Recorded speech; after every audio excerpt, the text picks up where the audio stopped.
the Jays just sent a terrifying message as in what was considered an extremely important game following a couple of brutal losses in a row against an AL East rival. The Jays come out and send a serious message thanks to a couple of key players, including one that has fans fired up. But to break that down, as well as discuss a major injury update surrounding George Springer following him leaving the game with an injury, and the initial injury did not look good. Stay tuned for all that in this episode. But before we get into it, folks, if you're part of the 71% who aren't subscribed to the channel, it's the place to be for daily Jays content. Your guys' support has been unbelievable. And obviously, this game was insane, ladies and gentlemen. It was wild. And it was one that, for most of the game there, I didn't expect the Jays to actually come out and be able to, be competitive in at certain points of this game. But let's break down this huge win. Now, if you missed the game, there is a ton to go over here, and the box score doesn't really do it justice. This was yet again another extra innings game, and one that we also saw a former, current, Jays reliever absolutely just completely dominate. So tons of things to go over table. Let's start with the top. So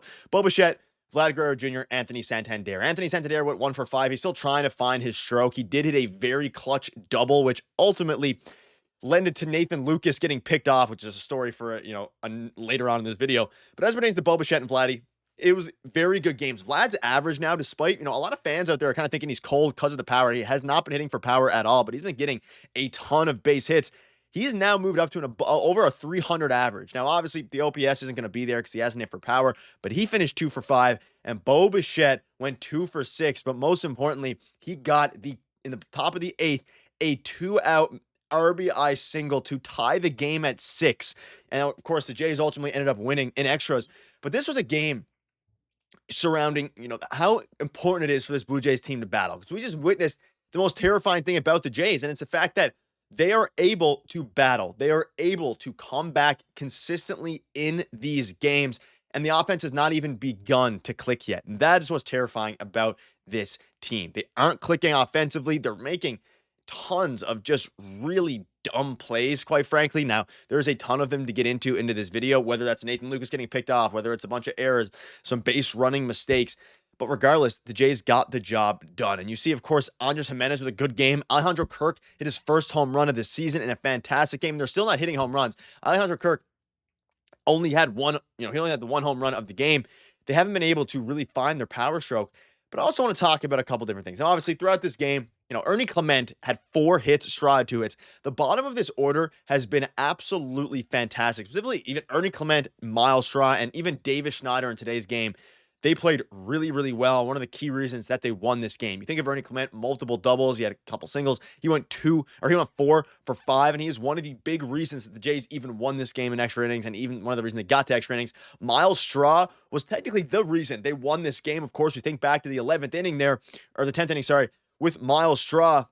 And in the top of the 10th, you have a man on first and third with 1 out. And something the Jays have not been able to do is put together A, clutch innings, and B, just productive at-bats. And Miles Straw gets an infield single. He's hustling out of the box. He puts contact on the ball. And that is one of the positives we've seen from the Jays, is the amount of contact they've been able to put in play. And at least they were able to score and manufacture runs. But this team was down 6-3, and they kept battling. They kept pushing. They put up a 3 spot. They put up a couple 1 spots. You battle back into the game at a time where Felix Bautista is not available because of his injury. He's still, can't go back-to-back days. The Jays managed to get it done. And kind of shifting to the pitching staff a little bit here, José Berríos he gave up a ton of home runs. He had 2 home runs, 4 runs, 5 innings pitched. Not a great game for José Berríos, but you kind of let those slide. And then we see Nick Sandlin with 2 runs, none of them earned. The defense in the inning where Nick Sandlin was in the 6th inning, was brutal. You have Vladimir Guerrero Jr. letting a fairly routine ball get by him. At the very least, you got to knock that down. You have Anthony Santander in the outfield making some horrible reads.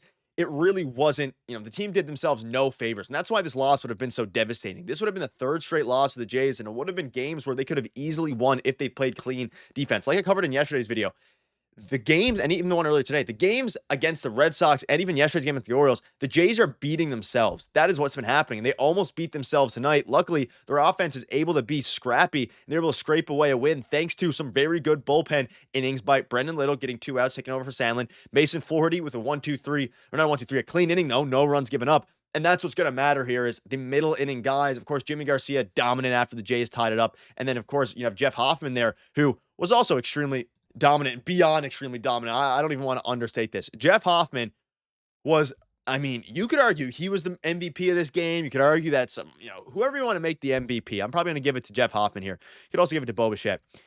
Man, oh man. With the Blue Jays so far, 9 1/3 with 1 earned run. And that earned run was kind of like a whack anyway. If you think back, it was towards the start of the season. 9 innings pitched, 1 earned run. And this was against a team in the Orioles that passed over, had him signed to, I believe, a 3-year, $40 million deal, said the physical, whatever, failed the physical.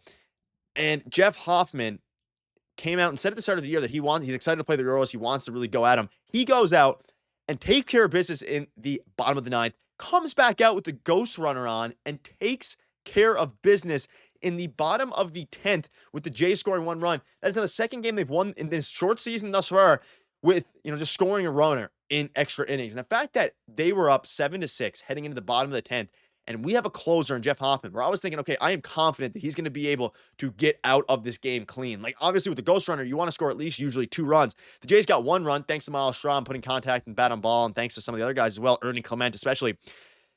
Jeff Hoffman comes out and just shuts them down, freezing. In the last batter he faced, strike 3, Ramon Laureano, I believe it was.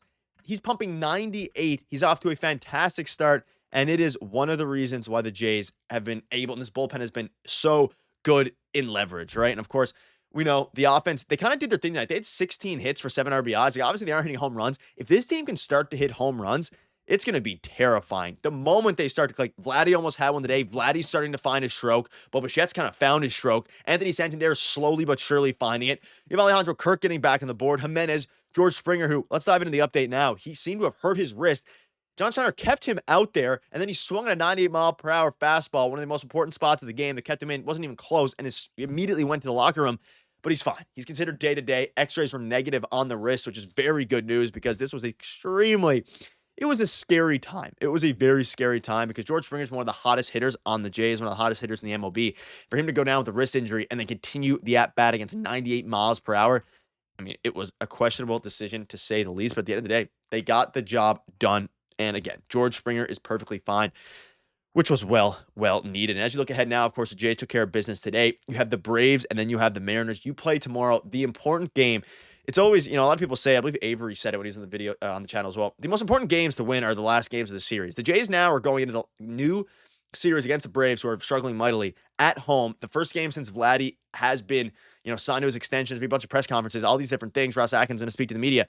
They come out, he's going to speak to the media, and they're coming off of a win. Vibes are high, and ladies and gentlemen, they are first in the AL East. This hasn't updated yet, but the Yankees lost today, so they're 8-7, and the Jays moved to 9-7. Jays are atop the AL East. The team took care of business. Jeff Hoffman is blowing kisses to the O's bench, the team that signed him, and then said, hey, we don't want you. You're still injured. He's pumping 98 miles an hour. Ladies and gentlemen, that'll wrap it up. Thank you guys for watching. Cheers.